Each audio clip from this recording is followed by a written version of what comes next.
Amazon জঙ্গলে এমন একটি রহস্যময় শহর রয়েছে যার সম্পর্কে খুব কম মানুষই জানেন।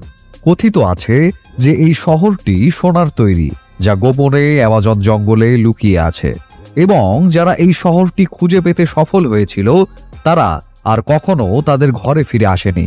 বিশ্বের বিষয়ের আজকের এই পর্বে আসুন জেনে নেই সোনার শহর সম্পর্কে এই গল্প।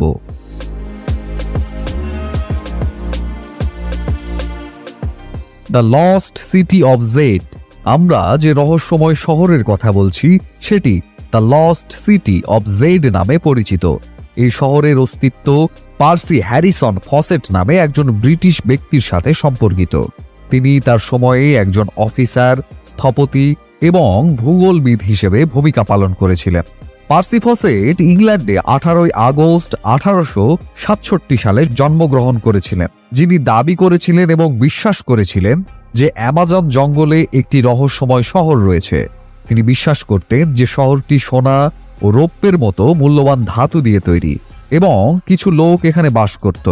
তাই প্রশ্ন জাগে যে পার্সি ফসেট সেই রহস্যময় শহরের কথা কবে এবং কিভাবে জানলেন, নাকি এটা তার কল্পনা মাত্র।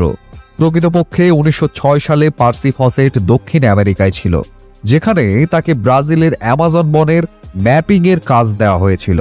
এই সময়ে পার্সি ফসেট বন পরিদর্শন করেছিলেন এবং তিনি দাবি করেছিলেন যে তিনি বনে 65 ফুট লম্বা দৈত্যাকার অ্যানাকোন্ডার উপস্থিতির প্রমাণ পেয়েছেন। কিন্তু এত বড় অ্যানাকোন্ডা খুঁজে বের করতে তার দল সফল হয়নি। পার্সি ফসেট দাবি করেছেন যে অ্যামাজন বনে অনেক রহস্যময় এবং বড় বড় প্রাণী বাস করে, যা এতটাই বিপজ্জনক এবং বিষাক্ত যে তারা একজন মানুষকে অতি সহজেই মেরে ফেলতে পারে। পার্সি ফসেট অ্যামাজন জঙ্গল নিয়ে আরও আগ্রহী হয়ে ওঠেন। তিনি ব্রাজিলের জাতীয় গ্রন্থাগার পরিদর্শন করেন, যেখানে তিনি একটি খুব পুরনো ম্যানুস্ক্রিপ্ট 512 পান। এটি একটি হাতে লেখা 10 পৃষ্ঠার বই, যাতে বলা হয়েছে যে 1753 সালে পর্তুগিজদের একটি দল অ্যামাজন জঙ্গলে একটি প্রাচীন শহর আবিষ্কার করেছিল, যেটি দেখতে খুব সুন্দর এবং সমৃদ্ধ ছিল। কিন্তু সেই বইয়ের পৃষ্ঠাগুলো বেশ পুরনো ছিল, তাই রহস্যময় শহরটির সঠিক অবস্থান সম্পর্কিত কোনো তথ্য পাওয়া যায়নি। কিন্তু এই বইটি পড়ার পর পার্সি ফসেটের মনে সেই রহস্যময় শহর খুঁজে পাওয়ার আকাঙ্ক্ষা জাগ্রত হতে থাকে এবং তিনি তার দলবল নিয়ে পৌঁছে যান ব্রাজিলের ম্যাটো গ্রাসো এলাকায়, যেটি অ্যামাজন বনের অন্তর্গত। পার্সি ফসেট নিশ্চিত হয়েছিল যে রহস্যময় প্রাচীন শহরটি বনের মধ্যে কোথাও রয়েছে এবং তিনি তার দল নিয়ে শহরটি অন্বেষণ শুরু করেছিলেন। কিন্তু অ্যামাজন বনের কঠিন পরিস্থিতি তাদের দলের জন্য চ্যালেঞ্জ হয়ে দাঁড়ায়। শিকারী প্রাণী থেকে শুরু করে বিষাক্ত পোকামাকড় এবং বিপজ্জনক উদ্ভিদ প্রজাতি অ্যামাজন বনে পাওয়া যায়, যেখানে বৃষ্টির কারণে আর্দ্রতা অনেক বেশি।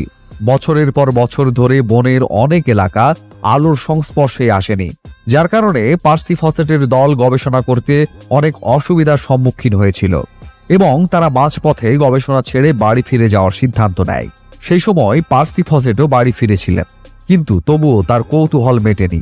কয়েকদিন ঘরে বন্দি থাকার পর পার্সি ফসেট আবার অ্যামাজন জঙ্গলে যাওয়ার সিদ্ধান্ত নেন, যার জন্য তিনি তার দল প্রস্তুত করেন এবং 1908 সালে দ্বিতীয়বারের মতো জেডের হারানো শহর খুঁজে বের করতে রওনা হন। কিন্তু অ্যামাজন জঙ্গলের গভীরে একটি নামহীন শহর খুঁজে পাওয়া খড়ের গাদায় সুই খোঁজার মতো, যার কারণে কয়েকদিন বনে বিচরণ করার পর পার্সি ফসেটের দল পরাজয় মেনে নিয়ে বাড়িতে ফিরে আসে। কিন্তু পার্সি ফসেট জেডের হারিয়ে যাওয়া শহর খুঁজে পাওয়ার জন্য মগ্ন ছিলেন। অতএব 1910 সালে তিনি তৃতীয়বারের মতো অ্যামাজন বনে তার গবেষণা শুরু করেন। এবার ভিন্ন পথ দিয়ে জঙ্গলে প্রবেশ করলেও রহস্যময় প্রাচীন শহরের সন্ধানে তিনি সফল হননি। কিন্তু এই গবেষণার সময় পার্সি ফসেট অ্যামাজন বনে অনেক প্রাণী, গাছপালা এবং বিষাক্ত পোকামাকড় দেখেছেন বলে দাবি করেন এবং তিনি বিশ্বাস করেন যে অ্যামাজন বন নিজেই একটি ভিন্ন জগৎ, যদিও এই পৃথিবীতে অনেক রহস্য লুকিয়ে আছে। পার্সি ফসেট যতবারই অ্যামাজন বনে ঢুকেছেন ততবারই তার সেই বন সম্পর্কে জানার এবং রহস্যময় শহর খুঁজে পাওয়ার কৌতূহল আরও বেড়েছে। এইভাবে 1906 থেকে 1925 সালের মধ্যে পার্সি ফসেট 7 বার গবেষণার জন্য অ্যামাজন বনে গিয়েছিলেন, কিন্তু 7ম বার তিনি ফিরে আসেননি। বলা হয় যে পার্সি ফসেট 1925 সালের এপ্রিল মাসে তার বড় ছেলে জ্যাক এবং এক বন্ধুর সাথে অ্যামাজন জঙ্গলে রহস্যময় শহর খুঁজতে রওনা হয়েছিলেন। কিন্তু 1 মাস পরে 29 মে 1925 সালে তার নিখোঁজ হওয়ার খবর প্রকাশিত হয়। অ্যামাজন বন থেকে শুধু পার্সি ফসেটই নিখোঁজ হয়নি, তার ছেলে জ্যাক এবং তার বন্ধুও নিখোঁজ হয়ে গেছে। এরপর তদন্তকারী সংস্থা পার্সি ফসেট ও তার 2 সঙ্গীকে খুঁজে বের করার অনেক চেষ্টা করলেও পরবর্তী 2 বছর তারা এই কাজে কোনো সাফল্য পায়নি। তদন্তকারী সংস্থাগুলো ধরেই নিয়েছিল যে পার্সি ফসেট এবং তার সঙ্গীরা মারা গিয়েছিল, কারণ অ্যামাজন বনে শিকারী প্রাণীর সাথে সাথে জীবিত উপজাতি রয়েছে যারা বাইরের লোকদের দেখার সাথে সাথে হত্যা করে। কিছু লোক বিশ্বাস করেছিলেন যে পার্সি এবং তার সঙ্গীরা অ্যামাজন জঙ্গলে একটি রহস্যময় শহর খুঁজে পেয়েছিল, তারপরে তারা শহরে প্রবেশ করেছিল এবং তারা আর বাড়িতে ফিরে আসেননি। এই ঘটনাটির আরও একটি সত্যতা পাওয়া যায়, কারণ পার্সি ফসেট তার নিখোঁজ হওয়ার মাত্র কয়েকদিন আগে তার স্ত্রীকে একটি চিঠি লিখেছিলেন এবং সেই চিঠিতে তিনি বলেছিলেন যে তিনি তার ছেলে এবং তার বন্ধুর সাথে একটি নদী পার হয়ে অন্যদিকে যাচ্ছেন। জ্যাক এবং তার বন্ধু ছাড়াও পার্সি ফসেটের সাথে 2 জন শ্রমিক, 2টি ঘোড়া এবং 2টি কুকুরও ছিল, যেখানে তার প্রচুর খাদ্য ও পানীয়ের সরবরাহ ছিল। পার্সি ফসেট ইচ্ছাকৃতভাবে তার দলটিকে ছোট রেখেছিলেন যাতে তিনি বনে বসবাসকারী প্রাণী এবং উপজাতিদের চোখ এড়িয়ে তার গন্তব্যে পৌঁছতে পারেন। কিন্তু যখন এই দলটি অ্যামাজন নদীর কাছে পৌঁছায়, তখন পার্সি ফসেট তার ছেলে এবং তার বন্ধুর সাথে তার যাত্রা চালিয়ে যাওয়ার সিদ্ধান্ত নেন। এর অর্থ হলো যে তিনি তার সাথে যে প্রাণী এবং 2 জন শ্রমিক নিয়ে এসেছিলেন তা তিনি আর নিতে চাননি, এবং এটি জানাতে তিনি তার স্ত্রীকে একটি চিঠি লিখেছিলেন যা স্থানীয় আর্মিরা তার স্ত্রীর কাছে পৌঁছে দিয়েছিল। ধারণা করা হয় অ্যামাজন নদী পার হওয়ার পর পার্সি ফসেট, জ্যাক ও তার বন্ধু ভিন্ন এক জগতে পৌঁছেছিলেন। এরপর তিনি আর নিজ বাড়িতে ফিরে আসেননি। যে সংস্থাটি এই গবেষণার জন্য পার্সি ফসেটকে তহবিল দিয়েছিল, তারা নিখোঁজ 3 জনকে খুঁজে বের করতে অনেক টাকা ও সময় নষ্ট করেছে। তা সত্ত্বেও কোথাও তাদের কোনো হদিস পাওয়া যায়নি। 1927 সালের জানুয়ারিতে পার্সি ফসেটকে খুঁজে বের করার জন্য একটি দলকে শেষবারের মতো পাঠানো হয়েছিল, কিন্তু সেই সময়ে একজনের মৃত্যু হয় এবং তারপরে পার্সি ফসেটকে খুঁজে বের করার অভিযান বন্ধ হয়ে যায়। এটা বিশ্বাস করা হয় যে পার্সি এবং তার সঙ্গীরা কখনোই রহস্যময় শহর খুঁজেই পায়নি, কিন্তু অ্যামাজন নদী পার হওয়ার পর তারা অবশ্যই ব্রাজিলে বসবাসকারী বিপজ্জনক উপজাতিদের মুখোমুখি হয়েছিল। সেই সময়ে এই উপজাতিরা অ্যামাজন বনের সম্পূর্ণ নির্জন এলাকায় বাস করত, যারা বাইরের লোকের সংস্পর্শে আসতে একেবারেই পছন্দ করত না। তাই এটাও সম্ভব যে সেই উপজাতিরা যখন পার্সি ফসেট এবং তার সঙ্গীদের তাদের এলাকায় আসতে দেখেছিল, তখন তারা তাদের হুমকি মনে করেছিল এবং পার্সি ফসেট এবং তার দলকে আক্রমণ করেছিল। পার্সি ফসেট ও তার সঙ্গীরা মারা যান। পার্সি ফসেট এবং তার দলকে অনুসন্ধান করতে গিয়ে অনুসন্ধানকারীরা তাদের মৃতদেহ বা অবশেষ খুঁজে পায়নি।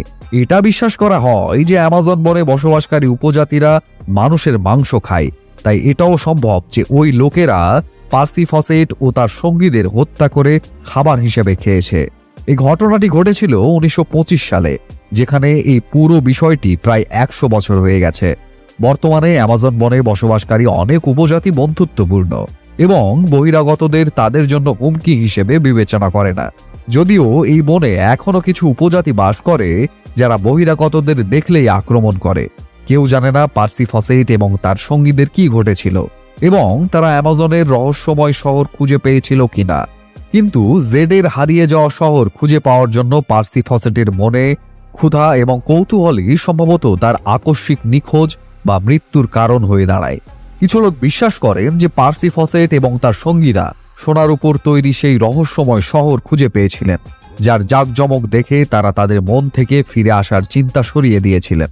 এটাও সম্ভব যে পার্সি ফসেট এবং তার সঙ্গীরা জেডের হারানো শহর সম্পর্কে অন্য কাউকে বলতে চাইবে না, সেজন্য ওই শহরের মানুষগুলো সেখান থেকে ফিরে না এসে সেখানকার বাসিন্দাই থেকে যান।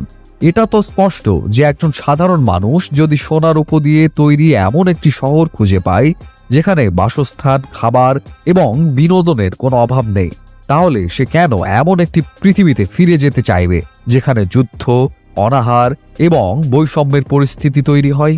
কথিত আছে যে লস্ট সিটি অব জেড এখনো অ্যামাজন জঙ্গলে তার অস্তিত্ব লুকিয়ে রেখেছে। কিন্তু এই শহর খুঁজে পাওয়া বা এখানে পৌঁছানো সবার নাগালের মধ্যে নয়। 2009 সালে একজন আমেরিকান সাংবাদিক ডেভিড গ্র্যান এই পুরো বিষয়টি এবং রহস্যময় শহর নিয়ে the lost city of Z নামে একটি বই লিখেছিলেন। 2016 সালে এই বইয়ের উপর ভিত্তি করে পরিচালক জেমস গ্রিন একটি চলচ্চিত্র তৈরি করেছিলেন।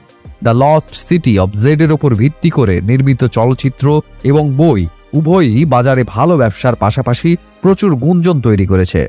কিন্তু এই বই এবং ফিল্ম পার্সি ফসেট এবং তার সঙ্গীদের নিখোঁজ হওয়ার রহস্যকে রহস্যই করে রাখে এবং সেই সোনার শহর সম্পর্কে সাধারণ মানুষের মনে এক অদম্য কৌতূহল জাগিয়ে তোলে। আপনি কি মনে করেন লস্ট সিটি অব জেড এর মতো সোনার তৈরি একটি শহর আসলেই কি থাকতে পারে? কমেন্ট করে আমাদের জানাতে পারেন। আশা করি বিশ্বের বিষয়ের আজকের এই ভিডিওটি আপনাদের অনেক ভালো লেগেছে। ভিডিওটি কেমন লেগেছে তা জানিয়ে কমেন্ট করুন। ভিডিওটি ভালো লাগলে লাইক এবং শেয়ার করুন। এরকম আরও ভিডিও পেতে আমাদের চ্যানেলটি সাবস্ক্রাইব করুন। ধন্যবাদ।